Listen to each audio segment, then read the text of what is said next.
Alors je vous rappelle encore une fois qu'aujourd'hui nous nous rassemblons pour dire stop aux discriminations syndicales, pas de conquête sociale bien sûr sans liberté syndicale et c'est la liberté syndicale bien sûr qui garantit notre démocratie sociale. Donc dans le journal que je viens de vous distribuer, vous pourrez remarquer aussi un ensemble de discriminations qui sont recensées partout dans notre pays. Voilà, des unions locales, des syndicats, des militants syndicaux, un ensemble d'atteintes aux droits syndicaux sont à l'œuvre aujourd'hui. Et donc en particulier, nous demandons aujourd'hui, nous revendiquons, nous nous mobilisons, nous luttons pour soutenir nos camarades injustement incriminés, les salariés d'Air France. Nous nous mobilisons contre la discrimination de l'action syndicale. Nous nous mobilisons pour le retrait des plaintes à l'égard de ces salariés et camarades, pour l'arrêt immédiat des poursuites judiciaires et pour l'arrêt des procédures de licenciement totalement injustifiées. Comment faire pour avoir crevé l'égoïsme? Pour voir la puissance humaine triompher du système. Chers camarades, oui, le pays est en état de choc après les attentats de Paris du 13 novembre dernier. Face à tous ceux qui veulent attaquer le principe même de notre démocratie, un renforcement de la sécurité des citoyens est nécessaire. Mais des réponses sociales face à la crise sont également indispensables. Elles doivent s'accompagner de mesures urgentes permettant plus de démocratie dans les entreprises afin de répondre aux exigences des salariés.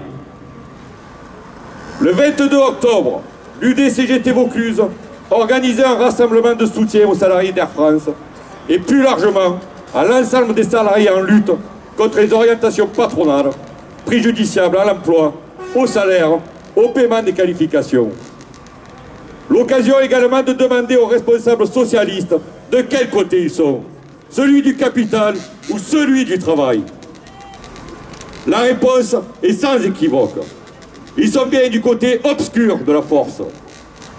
L'exemple du personnel d'Air France est significatif.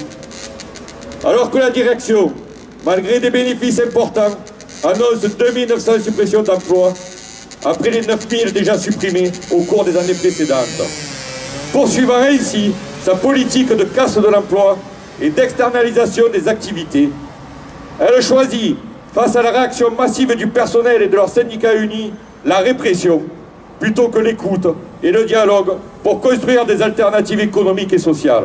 Elle sanctionne 19 salariés, dont 5 sont licenciés et traduits devant les tribunaux aujourd'hui. Déjà condamnés pour violence ouvrière par nos politiques, de l'UMP aux socialistes, en passant bien sûr par Le Pen, par les journalistes de Bolloré, Bouygues ou Dassault. Mais que valent deux chemises face à 530 accidents de travail mortels par an? Que valent deux chemises face à 700 suicides par an dus aux conditions de travail? Que valent deux chemises face à 4500 personnes par an handicapées dues elles aussi aux conditions de travail? Que valent deux chemises face à 10 000 maladies professionnelles par an? Alors non, monsieur Valls, les voyous ne sont pas les salariés d'Air France, revendiquant un retour sur les efforts que la direction leur demande depuis des années, et d'être en colère à l'annonce que 3000 des leurs vont perdre leur emploi, que 3000 familles vont vivre dans l'angoisse d'un avenir incertain. Les voyous, ce sont les dirigeants. Les voyous, ce sont les gouvernements, les actionnaires et les patrons responsables du record tristement historique de nos 6 millions de chômeurs. Les voyous sont ceux qui pillent nos impôts en recevant des exonérations et des remboursements de toutes sortes au nom de l'emploi et qui malgré tout continuent de licencier pour engraisser les actionnaires, comme c'est le cas chez Ducrot, Vavin ou Signat. Les voyous, ce sont tous ces politiques, comme Cahuzac, qui mentait et volait le fisc alors qu'il était responsable de l'administration des finances de notre pays. Alors tu vois, Valls, les voyous, ils sont tous de ton camp. Ouais. Mes chers camarades, vous l'aurez compris, Valls et son gouvernement n'ont de cesse que de vouloir affaiblir la CGT. Seule organisation syndicale qui continue inlassablement à défendre le monde du travail. La mise en scène de l'arrestation des salariés d'Air France n'est pas due au hasard. Elle s'intègre dans un scénario bien précis, décrédibiliser ceux qui résistent et faire peur pour décourager ceux qui voudraient les imiter. L'offensive anti-syndicale n'est pas nouvelle, mais elle s'exprime à visage découvert ces jours-ci. Casser du militant, briser des élans sociaux, créer des peurs, menacer les bourses du travail.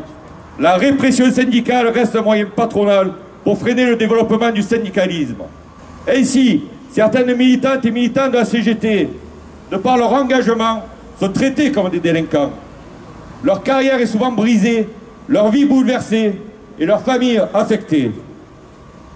Mais malgré cela, la CGT, forte de ses 120 ans d'expérience, n'aura de cesse de lutter. Nous poursuivrons la construction d'un rapport de force avec les salariés.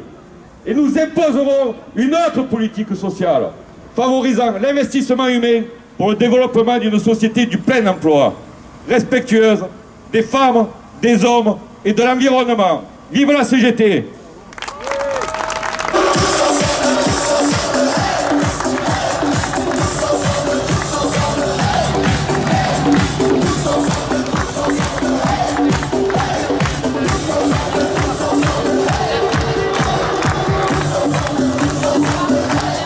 Alors aujourd'hui, tous ensemble, avec nos camarades qui vont se retrouver à 14h devant le tribunal de Bobigny.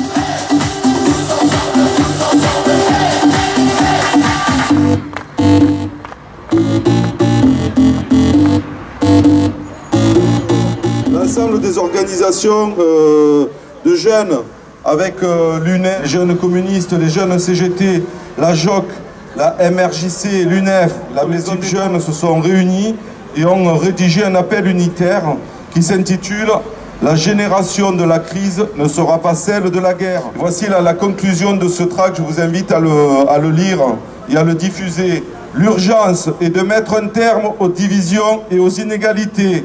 Nous avons des solutions et plus que jamais, la génération de la crise refuse d'être celle de la guerre. Nous appelons à une constitution d'espace d'échange, de débat et d'engagement ouvert.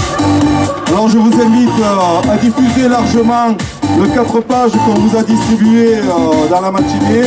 Vous le retrouverez sur le site CGT, www.cgt84.com, et je vous invite aussi à diffuser largement l'appel des jeunes que dont je vous ai informé aussi tout à l'heure.